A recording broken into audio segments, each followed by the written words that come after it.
Hi everyone, welcome back to my channel. My name is Michaela, and in today's video, I will be sharing with you my entire physical TBR. I truly do not buy very many books at all. I try to only buy my favorite books that I have actually read before. So for that reason, I definitely do not have a huge physical TBR, although it is larger than I would like it to be. It's my goal to no longer have a physical TBR. Next year, I definitely plan on doing some sort of project where I will be reading my physical TBR down to 0. This weekend, I did end up going to a library book sale. I have more books that I am adding to my physical TBR, which obviously is moving in the opposite direction of where I want to be. But I am excited about the books I picked up from that library book sale, so I will go ahead and do a little impromptu book haul in this video as well. But let's go ahead and get right into it. I'm going to show you how many books I have on my physical TBR first by pulling them all down so you can see the ratio of my read to unread books.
I have to say that my physical TBR is definitely larger than I thought it was. But honestly, looking at them all stacked up right next to each other, I think this is a manageable amount. It seems like a lot, but I know if I really put my mind to it, I could get this stack read in a matter of 4 to 5 months. And then we have this book haul over here on the side. So let's go ahead and start with the book haul portion of this video. So like I said, I went to a library book sale over the weekend, and I definitely would recommend looking up if your library does book sales, because a lot of times you can get an entire bag of books for anywhere between $8 to $15. My library, it's $8. You get a whole brown bag, like fill it up with as many books as you can, and the entire bag only costs $8. I'm gonna go ahead and show you guys the books that I picked up, starting with Great Circle by Maggie Shipstead. This is a book that is very well loved within like the literary fiction circles on BookTube. I know that this was nominated for either the Women's Prize or the Booker Prize, something of the sort. I know, like I said, I just did my book haul video where I talked about I don't want to buy books anymore that I have not read before, but when you can get an entire bag of books for super cheap, it's so hard to resist. And like I said, I only filled up my bag halfway, so they only charged me half price. So I only paid $4 for this entire stack of hardcovers. $4. Like, this book alone would have been $30 brand new for this hardcover. So it's really hard to pass up that kind of deal when you see it. The next book that I picked up at that book sale is Velvet Was the Night by Silvia Moreno Garcia. I just read Silvia Moreno Garcia's newest release, Silver Nitrate, with my book club, The Horror Hideout, and I'm excited to read more from this author. Also, I know you guys seen that B-roll footage of me unwrapping all of these books, and that is a really great tip. If you ever do buy books from your library's book sales and they come wrapped in the library wrapping, I always take that off. I don't like having that like shiny, I don't want it to have any of the library stickers when it's on my shelf. So they just look like brand new hardcovers at that point. You would never know this was a library, like ex-library book. The next book I picked up is The French Girl by Lexi Elliott. Now, I read another book by Lexi Elliott. It was this book right here, The Missing Years. I really, really loved this book. It's a thriller, The Missing Years. This is another book from her backlist, and I'm really, really excited to read more from this author because I haven't read anything else since that first one.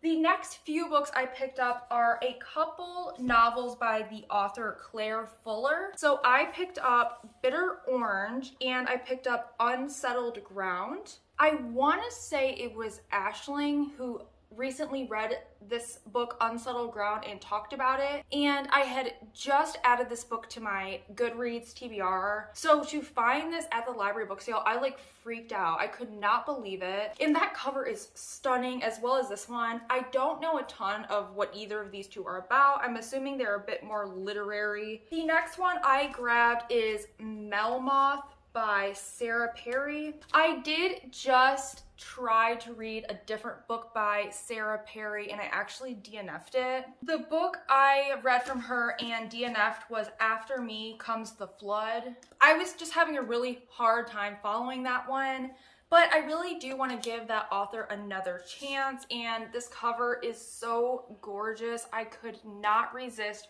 putting this one in my bag. The next two books I picked up are ones that I am super excited for. Like, I freaked out when I found these on the shelf. The first one is Night Film. This is a thriller that I see talked about all of the time. I really, really, really want to read this and know what the hype is about. The final book that I am #1 most excited for, I lost it when I found this one. That is Social Creature by Tara Isabella Burton. And I'm so mad at myself because I don't know if you guys could tell, but when I was unwrapping and I went to grab the plastic portion of this book, I grabbed the dust jacket as well in my fist and like squeezed. So I kind of like crunched up the dust jacket a little bit. I am so excited to read this. This is a book that I've seen compared to Bunny by Mona Awad. I feel like I am going to absolutely love and adore this book. I just have a feeling. So that is all the books that I got from the library book sale that I just went to over the weekend. That is a total of 8 hardcovers that I got for $4. That is just an incredible deal and another reason why I love my local libraries. Okay, now let's go ahead and get into the rest of my physical TBR. I don't have these organized in any sort of way. I'm just gonna try to kind of fly through them. Right on top here we have Vita Nostra by 𝚲𝚃 and Marina 𝙲𝙾𝙽𝙃. This is another book that I feel like I am going to love. It seems like a very weird type of dark academia, and I'm super excited for this one. Okay, I might try to not say the author's name every time because we could be here all day. The next book I have is 𝚲𝚃. I really have not seen a lot of people talking about this. The one person I've seen read this was Katie Colson, and she read this book for like a reading vlog or something a long time ago. I know this book has something to do with like superheroes and villains, and I'm questioning why I bought this book because I am not into superheroes at all. This is a book I considered unhauling because I don't know when I'm actually going to read it, but I want to give it a little bit more time on my shelf and give it a try because it does sound like it'll be funny and kind of interesting. The next one I have is The Raven and the Reindeer by T. Kingfisher. This is a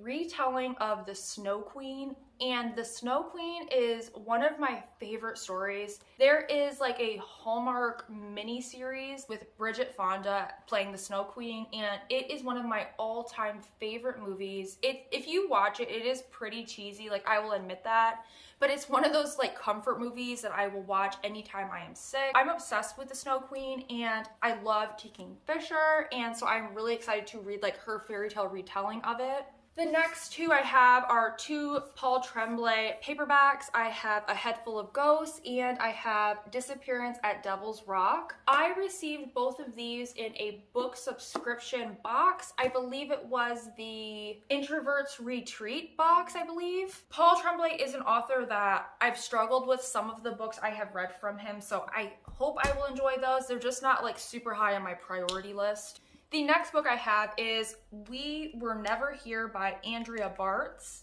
I did try to read an Andrea Bartz book earlier this year, but I like instantly DNF'd it. I think it was called The Spare Room. It just was not my vibe at all. Like I DNF'd it within like the first 10 minutes of the audiobook. So it makes me question if I'm going to like this or not, because that one was not for me at all. The next book we have is Gone Girl by Gillian Flynn. I bought this book from an indie bookstore at the beginning of this year and was so excited to find a beautiful brand new hardcover copy of it. It's actually a first edition as well, but I have actually never read Gone Girl. This is one of the books that's like on my bucket list to read. I need to read this. I plan on reading this next year for sure. I'll definitely make some sort of reading vlog around Gone Girl because I love reading thrillers so much and I need to read this thriller that redefined the genre of thrillers. The next book I have is The Women Could Fly by Megan Giddings, and this is one that I bought at Barnes & Noble's when they do their annual half off hardcover books sale every like December, and you will see quite a few books that I bought from that sale that I still have not read, so I just got caught up in the hype of brand new hardcovers for half price and I picked this one up. I know it's some sort of like feminist dystopian book, so I am really interested in it. I just haven't had the want to pick it up yet, I guess. The next one I have is The Change, and this is another one that I really do want to read. I'm super interested in this storyline.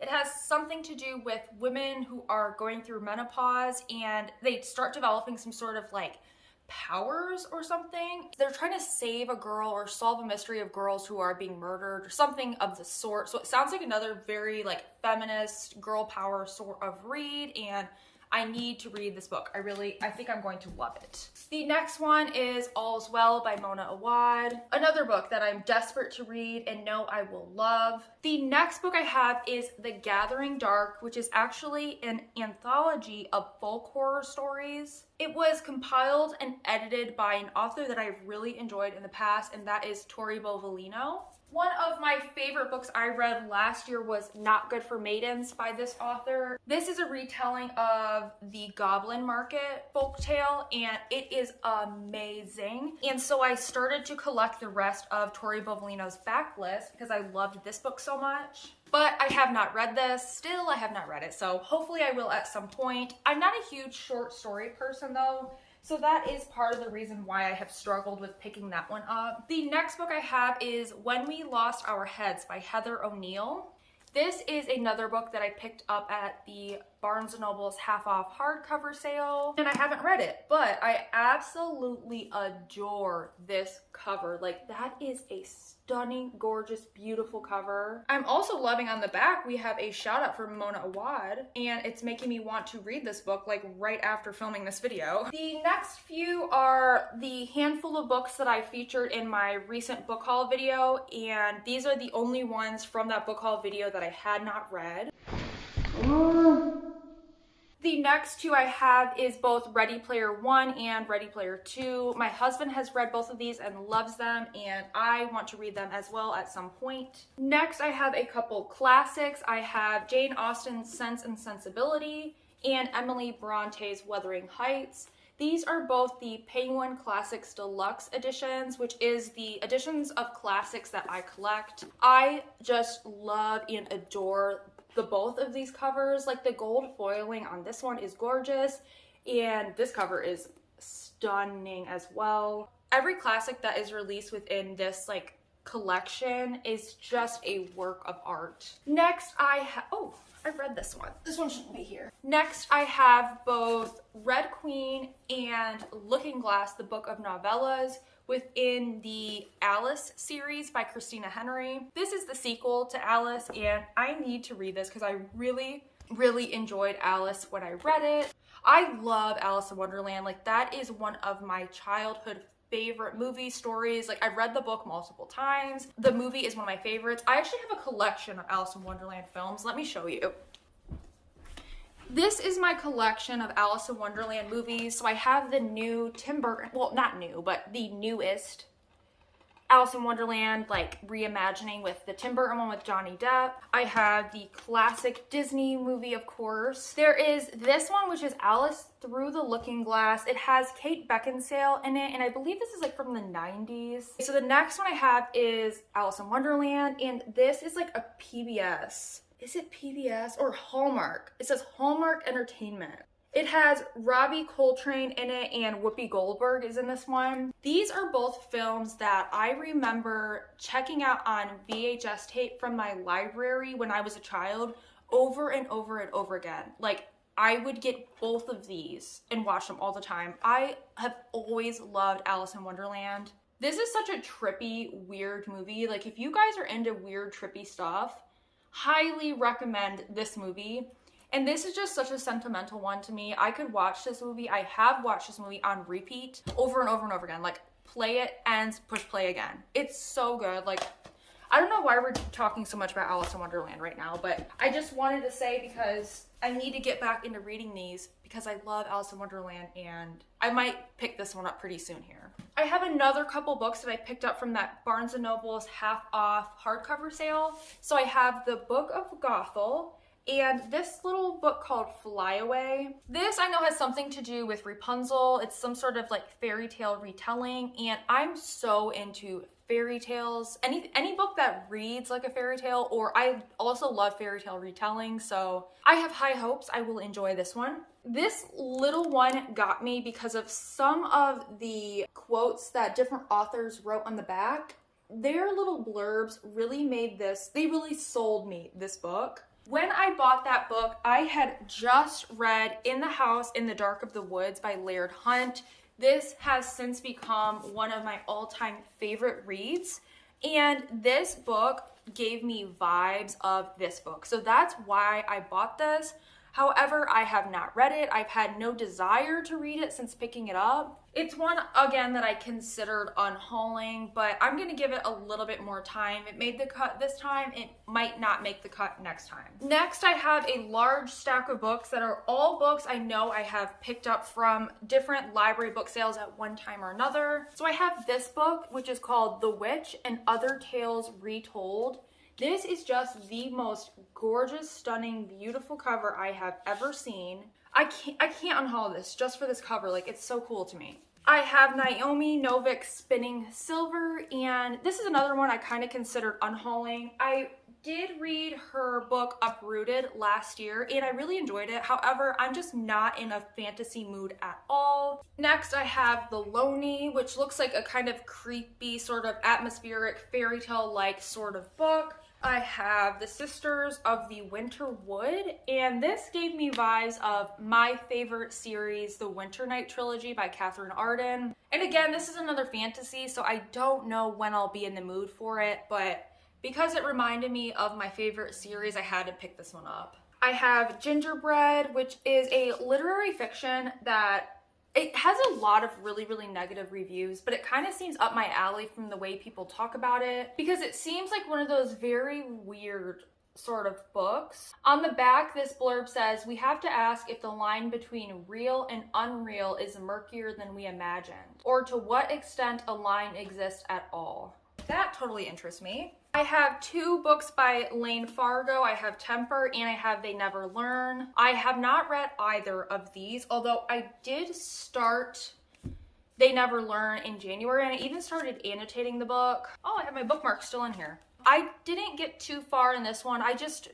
The content in this one is very heavy and very triggering, and at the time when I picked it up, I wasn't in a headspace to read that sort of content, so I put it down, and I haven't picked it back up since, although I need to read this. I know I will love this. I know this book is going to be a 5-star. I have The Things We Do to Our Friends. This is a book that I bought pretty much because of the cover. This cover is a work of art to me, and that is why it is always faced out on my shelf, even though I haven't read it yet.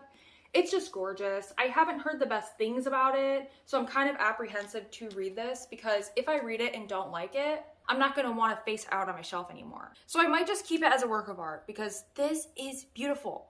That's gorgeous. I have Plain Bad Heroines. I have The Mercies, which is a feminist sort of historical fiction book. I love the cover. I'm not super into historical fiction, but the feminist aspect totally gets me. The next book I have is one of the most gorgeous covers in my collection, which is It Came From the Closet, Queer Reflections on Horror. The final book on my physical TBR is To Love and Let Go by 𝚲𝚃. This is a memoir, and I bought this because I really love 𝚲𝚃. She has an Instagram and a podcast where she goes by Yoga Girl, and she was like a huge, inspiration in my life for many years. But I am in no rush to read this or unhaul it. It's one that will sit on my shelf probably for a while until I'm ready to pick it up. Okay, that is everything. Let's go ahead and count how many books that was.